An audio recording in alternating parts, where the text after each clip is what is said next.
The features of maxilla.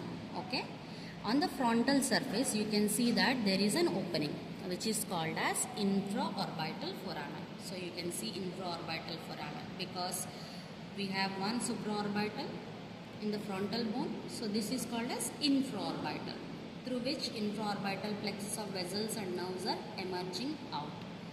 Then we have this elevation for the canine teeth, which is called as canine eminence. Because there is an elevation, there will be depression on both sides, which is called as canine fossa and incisive fossa. Okay, this is the incisive fossa, this is the canine fossa. Other than that, we have dental formula for the teeth 2, 1, 2, 3, that is 2 incisors, 1 canine, 2 premolars and 3 molars in an adult skull. So these are the features which we can see on the anterior side.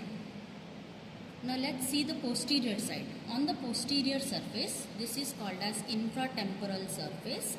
On this we will see 2 to 3 small openings which are called as posterior superior alveolar foramen, because it supplies to these nerves and vessels which are emerging out from here, supplies to the posterior part of the superior alveolar process, that is upper jaw.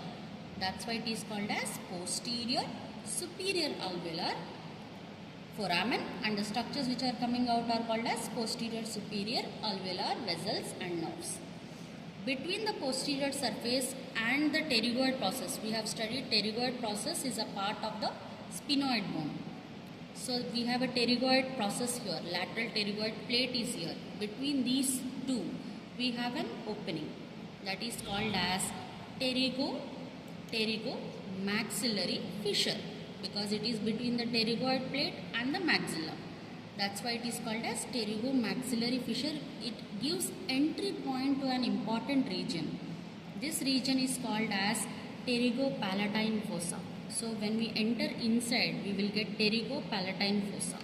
Opening point is called as pterygo-maxillary fissure. So now let's see orbital surface ka features.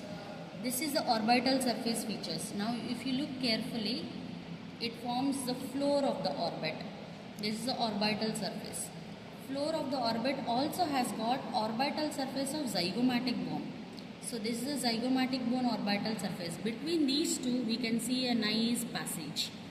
This passage is called as infraorbital canal, because it contains infraorbital vessels and nerves that separates two surfaces. Okay, which actually these two are the orbital surface of zygomatic bone, orbital surface of the maxilla. Then we also see one more opening here, okay, which is related to medial surface, which we haven't done till now. We will do this part later, but just right now, just understand this passage is called as nasolacrimal canal, through which nasolacrimal duct opens into the nose from the orbit. That we will see later.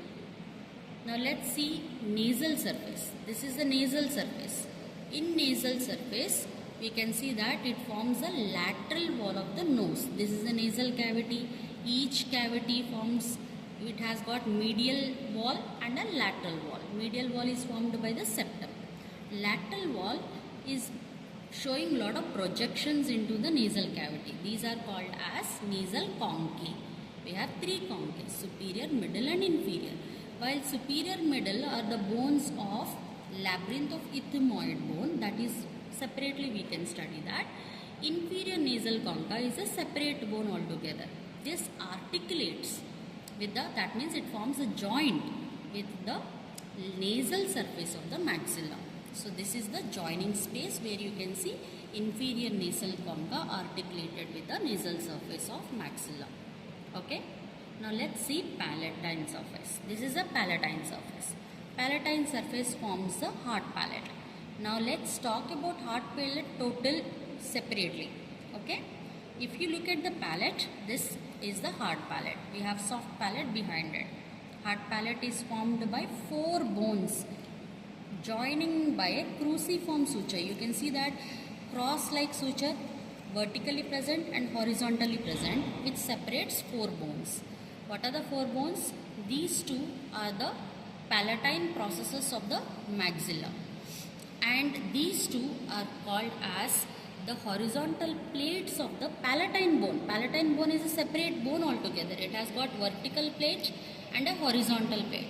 Vertical plate forms the lateral wall of the nose. This is the nasal cavity. So this is the lateral wall of the nose.